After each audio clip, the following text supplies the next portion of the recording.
নবুয়তি দিয়েছেন, কিন্তু সেটা মূসা আলাইহিস সালামের পরে মূসা আলাইহিস সালামের দুয়ার বরকতে হারুন পয়গম্বরকে নবী বানাইছেন। কিন্তু আল্লাহর প্রথম সিদ্ধান্ত মূসা পয়গম্বরকে নবুয়তি দিবেন। যেই বৎসর 4 বৎসর, এই বৎসরে হারুন আলাইহিস সালামকে দুনিয়ার বুকে আল্লাহ তাআলা প্রেরণ করে দিয়েছেন। যেই বৎসর সিদ্ধান্ত হলো সন্তান কেটে ফেলবে, ওই বৎসর সিদ্ধান্ত নিয়েছেন মহান আল্লাহ রাব্বুল আলামিন হযরত মূসা আলাইহিস সালামকে দুনিয়ার বুকে প্রেরণ করবে। মুসলমান ভাইরা আমার, ফেরাউন এইভাবে সিদ্ধান্ত গ্রহণ করেছে এই বৎসর থেকে আর কোন মেয়ে সন্তান দুনিয়াতে আসলে ওই মেয়েদেরকে আর কাটতে হবে না, হত্যা করতে হবে না। যত পুরুষ যত ছেলেরা দুনিয়ার বুকে আসে তাদেরকে হত্যা করা হবে।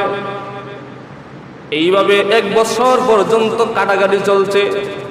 1 বছর পরে তার মন্ত্রীরা ডাক দিয়া বলে, ফেরাউন এইভাবে যদি কাটতে শুরু করেন, দেশের মধ্যে যদি সন্তানাদি ছেলে সন্তান যদি নতুন করে সৃষ্টি না হয়, ছেলে সন্তান যদি না হয়, এইভাবে আস্তে আস্তে করে ছেলে সন্তানগুলা দুনিয়ার বুক থেকে চলে গেলে আমরা আমাদের দেশের মধ্যে মহিলার সংখ্যা বৃদ্ধি পেয়ে যাবে, পুরুষের সংখ্যা কমে যাবে।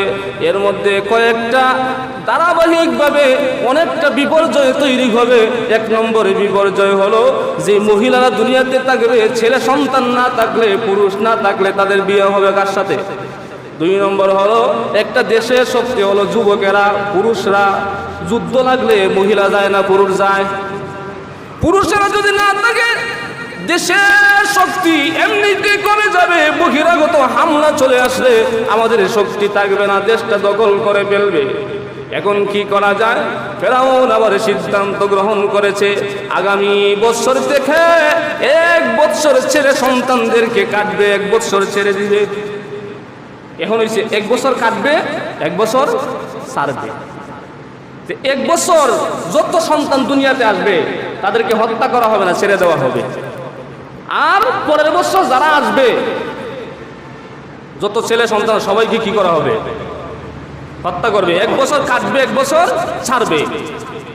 আল্লাহ রাব্বুল আলামিন সেই সময়ে হযরত মূসা আলাইহিস সালামকে দুনিয়াতে পাঠানোর সিদ্ধান্ত গ্রহণ করলেন। জোরে কোন সুবহানাল্লাহ। মুসলমান ভাইরা আমার,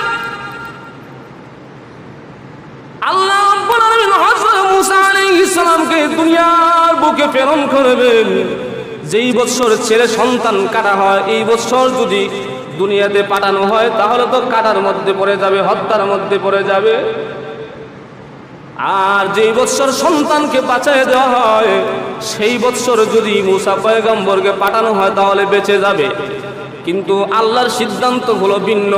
যেই বছর ছেড়ে দেওয়া হয়েছে, সন্তান কাটা হয় না, সেই বছরে মূসা আলাইহিস সালামের আপন ভাই হারুন আলাইহিস সালামকে দুনিয়ার বুকে পাঠিয়ে দিয়েছেন। জোরে কন্যা সুবহানাল্লাহ। হারুন আলাইহিস সালাম উনাকে আল্লাহ পয়গম্বর দিয়েছেন, নবুয়তি দিয়েছেন, কিন্তু সেটা মূসা আলাইহিস সালামের পরে মূসা আলাইহিস সালামের দুয়ার বরকতে হারুন পয়গম্বরকে নবী বানাইছেন। কিন্তু আল্লাহর প্রথম সিদ্ধান্ত মূসা পয়গম্বরকে নবুয়তি দিবেন।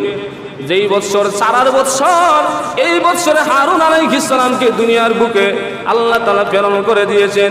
যেই বৎসর সিদ্ধান্ত হলো সন্তান কেটে ফেলবে, ওই বৎসর সিদ্ধান্ত নিয়েছেন মহান আল্লাহ রাব্বুল আলামিন হযরত মূসা আলাইহিস সালামকে দুনিয়ার বুকে প্রেরণ করবে। আল্লাহ সিদ্ধান্ত যেই বছর 4 বছর, এই বছরে পাঠানো। কারণ যেই বছর 4 বছর, এই বছর যদি মূসা পয়গম্বর দুনিয়াতে আসে তাহলে ফেরাউনে কইব আমি বাঁচাই দিছি দীক্ষা, নাইলে আল্লাহর কি ক্ষমতা আছে? তা আমি ছাইরা দিছি এই বছর, কাটি নাই, এই জন্য আসতে পারছে। যদি না ছাড়তাম তাহলে আসতে পারতো না। এই জন্য আল্লাহ তো অক্ষম না, আল্লাহ সক্ষম। এই জন্য চিন্তা করছেন যে এই বছর কাটবে, ওই বছরে মূসা আমার পয়গম্বর উনাকে দুনিয়াতে পাঠাবো। জুরে কোন সুবহানাল্লাহ। লম্বা ঘটনা। আস্তে আস্তে করে যেই বছর সন্তান কাটার বছর, এই বছরই হযরত মূসা আলাইহিস সালামকে আল্লাহ রাব্বুল আলামিন দুনিয়াতে প্রেরণ করে দিয়েছেন।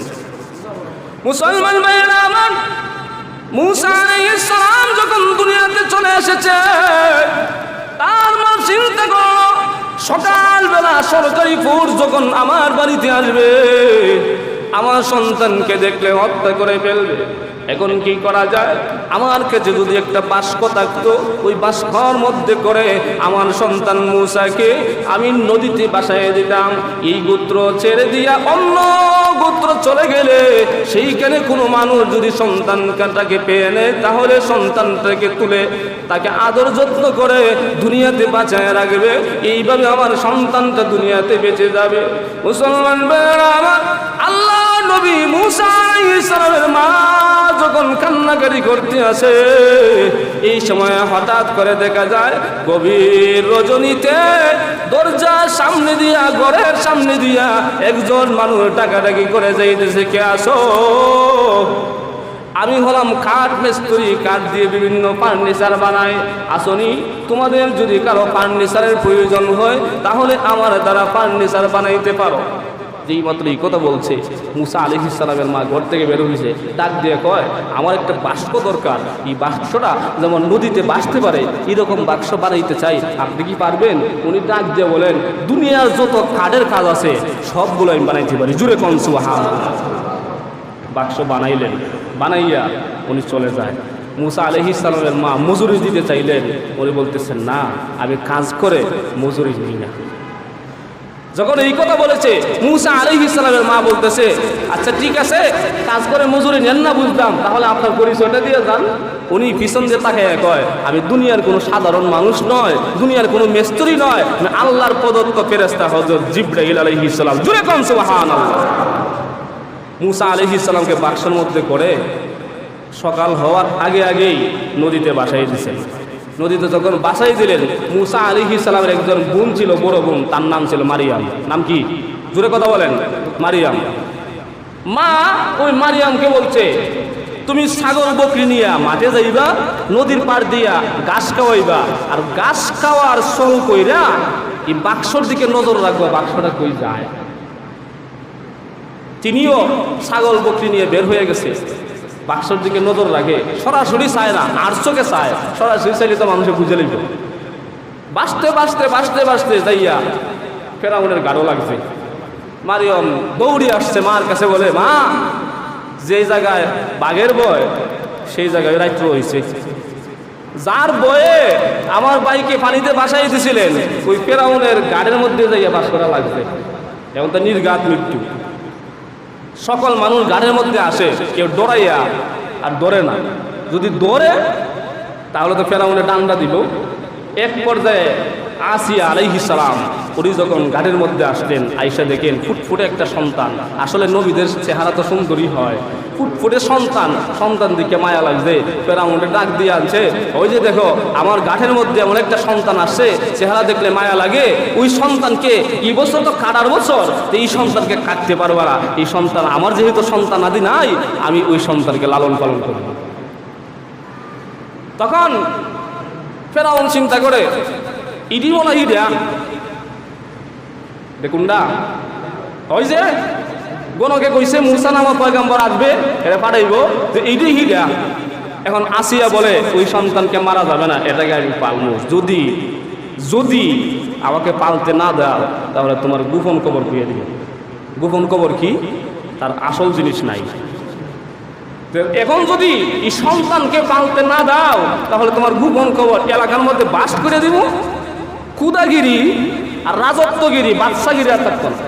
চিন্তা করে মাঝে মাঝে মহিলার দমক মানতে হয়, মানছে। বাড়িতে নিয়ে আসছে, সিদ্ধান্ত নিছে, ঠিক আছে, যেহেতু সন্তান আদি নাই, ওই সন্তানকে লালন পালন করবো। আস্তে আস্তে সন্তান যখন বড় হইতেছে, একদিন ফেরাউন কুলের মধ্যে নিছে, নিজে যখন সাথে সাথে একটা তাপ্পর মারছে, এক তাপ্পর মাইরা এত বড় বেড়া গুড়তি খাইয়া উলে গেছে। আসিয়া আমি যেটা ভাবছি এটা হিডই, এমন তাপ্পর তো সাধারণ কোনো সন্তানে দিতে পারে না। যে তাপ্পরটা আমারে মারছে, জীবনে আমি এমন তাপ্পর খাই নাই। আমি এত বড় মানুষ, তাপ্পর খাইয়া ঘুরে গেছি, তারা মারতে হবে। আসিয়া বলে, না, আপনার ধারণা ভুল। ফেরাউন বলতেছে, আচ্ছা ঠিক আছে, তাহলে তারা পরীক্ষা করে নিব। পরীক্ষার মধ্যে যদি সে পাস করে তাহলে মনে করবো এটা হিডে হই, আর যদি ফেল করে তাহলে বুঝবো এটা হিডা না, বাঁচাই রাখবো। পরীক্ষা কি? এক টুকরা স্বর্ণের থাকবে, এর এক টুকরা আগুনের থাকবে। আগুনের একটা টুকরা থাকবে আর একটা স্বর্ণের টুকরা থাকবে, দুই দিকে দুইটা থাকবে। তাকে ছেড়ে দেওয়া হবে। সে যদি আগুনটা ধরে ফেলে তাহলে বুঝবো সে কি ওইটা না, আর যদি স্বর্ণটা ধরে ফেলে তাহলে বুঝবো এটা ওই। মুসা আলাইহিস সালামকে মাটিতে ছেড়ে দেওয়া হলো, সামনে দুইটা টুকরা রাখা হয়েছে। আল্লাহর পয়গম্বর তো শুরু থাকতেই আল্লাহ তাআলা তাকে গঠন করে তুলতেছেন। মুসা আলাইহিস সালাম দৌড় দিছে এটার দিকে।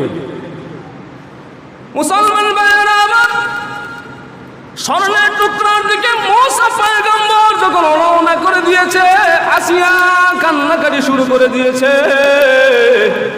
মুসা যদি ওই স্বর্ণের টুকরা ধরে বেড়ে তাহলে তো ফিরআউন ওই সন্তানটাকে মেরে ফেলবে।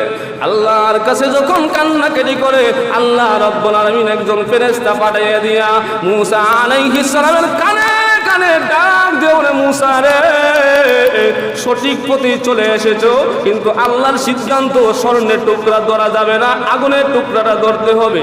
যেই মাত্র এই কথা বলেছে, মুসা আলাইহিস সালাম গাটটা ফিরাইয়া আগুনের টুকরা হাতের মধ্যে নিয়া একবারে মুখের মধ্যে ঢুকাইয়া দিয়েছে।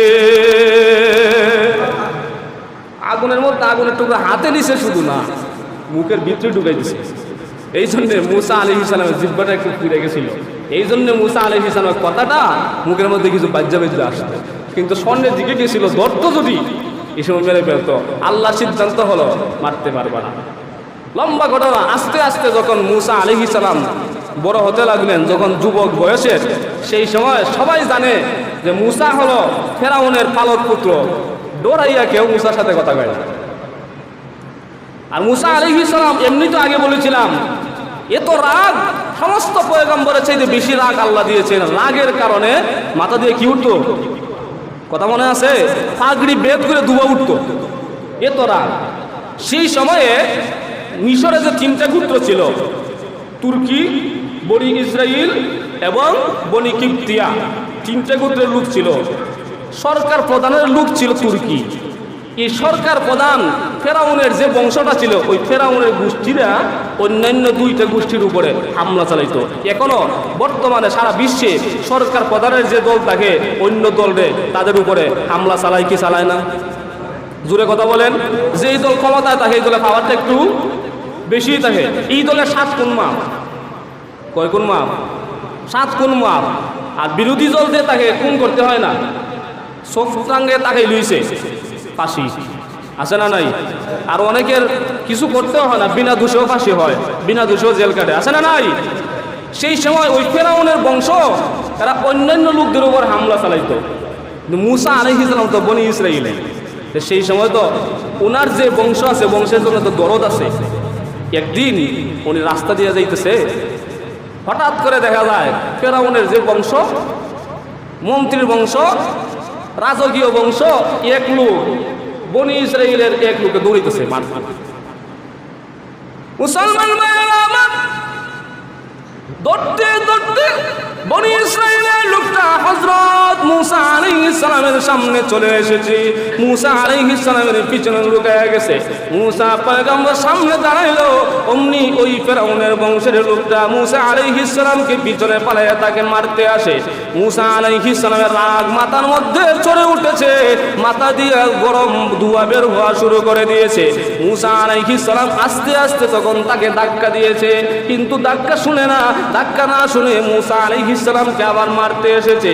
দ্বিতীয়বার মুসা আলাইহিস সালাম বুকের মধ্যে একটা টুসি দিয়েছে। কিতাবের মধ্যে উল্লেখ করা হয়েছে মুসা আলাইহিস সালাম তাকে টুসি দিতে দেরি হয়েছে, বুকটা ফেটে, কলিজা ফেটে, সাথে সাথে দুনিয়ার বুক ছেড়ে চলে গেছে। টুসি মারছে একটা, টুসি দেওয়ার সাথে সাথেই শরীর তো ফাটছে, বুকও ফাটছে, কলিজা ফাইটা জায়গায় শেষ।